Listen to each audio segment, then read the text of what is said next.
Hey guys, it's Kyle down here at Lunicycle. Today I'm going to show you how to bleed brakes on the Talaria bikes. The steps for the Surron would be the same. All of these use a mineral oil brake system. We're going to put a link in the description where you can get a cheap little bleed kit which will bleed any of the brakes that we ever sold on the Talarias or the Surrons. Today I'm going to show you on the black caliper Talarias. The Talarias came with two style brakes, but the steps for bleeding them is exactly the same. The first thing you want to do is get the caliper away from the rotor. You really don't want to get any of this mineral oil onto the rotor, otherwise it could be a real pain and can ruin your fresh brake pads. So the first thing you want to do is take your 5mm Allen key, go ahead and remove the caliper from the bike. And I do recommend removing the brake pads. If you're very careful, you can leave the brake pads in, but it can be real easy to get mineral oil onto these pads. So go ahead and just pull them out and set them aside.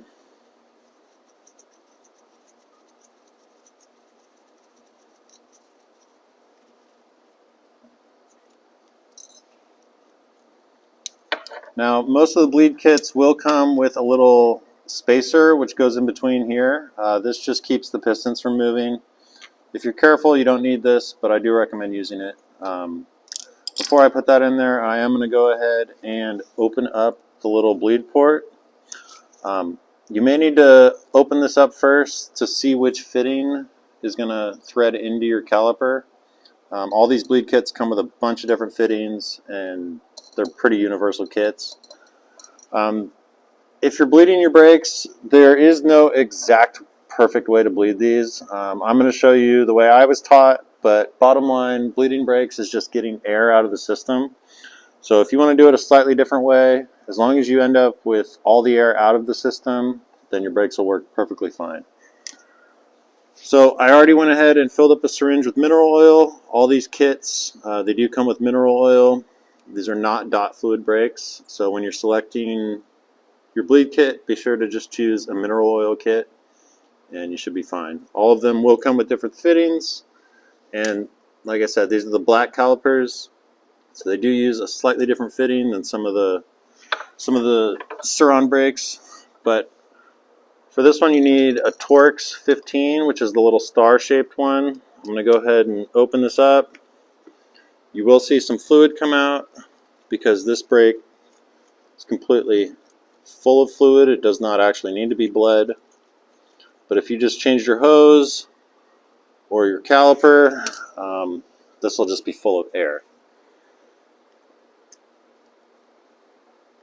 So you want to carefully thread on your syringe and then go ahead and tighten down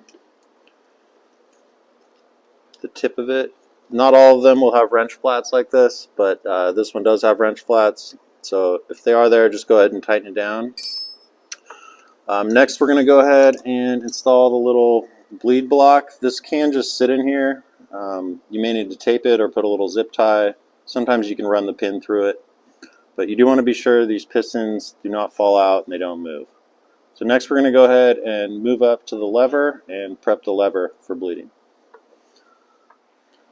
Now most of the bleed kits will come with a funnel or a cup, and they will have different attachments which should thread into just about any lever.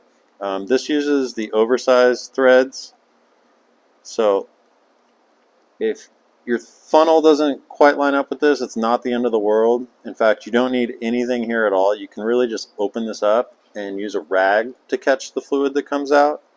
Your goal, remember, is to just push all the air out of the system and be sure you only have fluid in the hose and the rest of the brake system.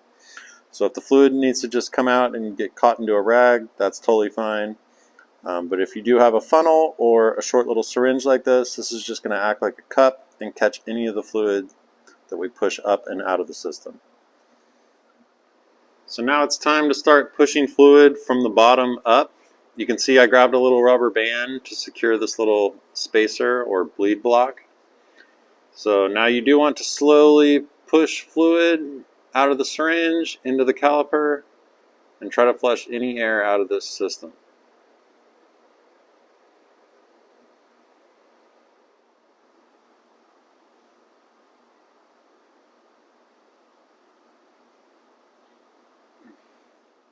One thing that can be helpful when you're pushing fluid out is to squeeze and then snap the lever out like this. This can help get any air bubbles out. Also, flicking on the line can also free up any stuck air bubbles. Alright, now once you've flushed all the air out of your system, before you disconnect this, it may be helpful to let this sit for a little bit. Sometimes little air bubbles can work themselves out. But once you're confident you've got all the air out, you do want to remove the top catch first and then the lower one that's down on the caliper. This one doesn't have any pinch off or way to close this, so you do want to just have a rag ready, and I'm going to go ahead and quickly undo this and then dump it into the trash. You can see we got some dirty fluid out of this one.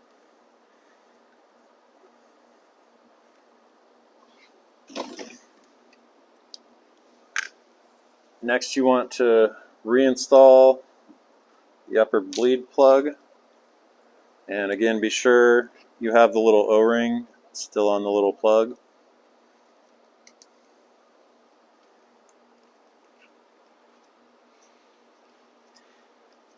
Go ahead and just get that nice and snug. You don't need to go crazy tight on these.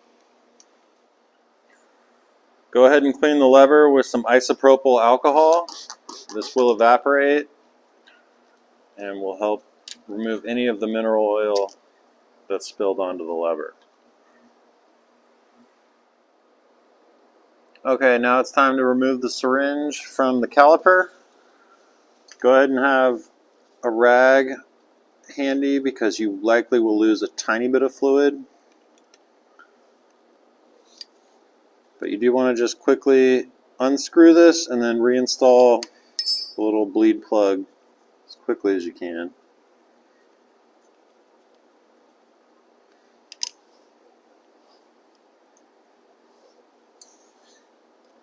And again, just go snug on this. You don't need to go crazy tight.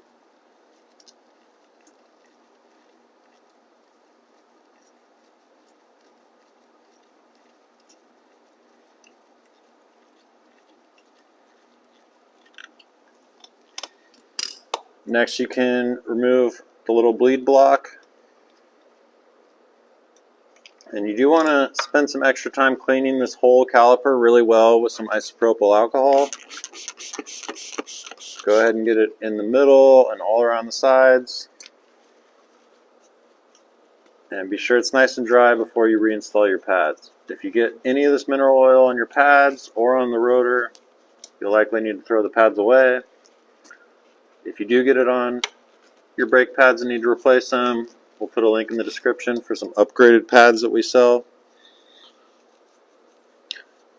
So once you've got this nice and clean, it's time to reinstall the pads.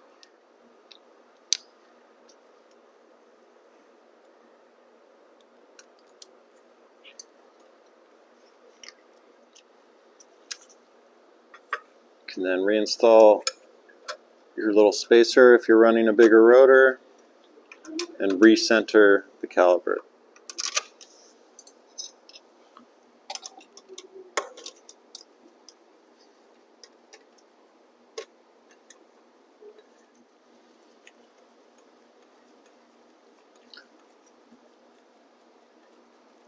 And that's how you bleed the brakes on any of the Talaria models.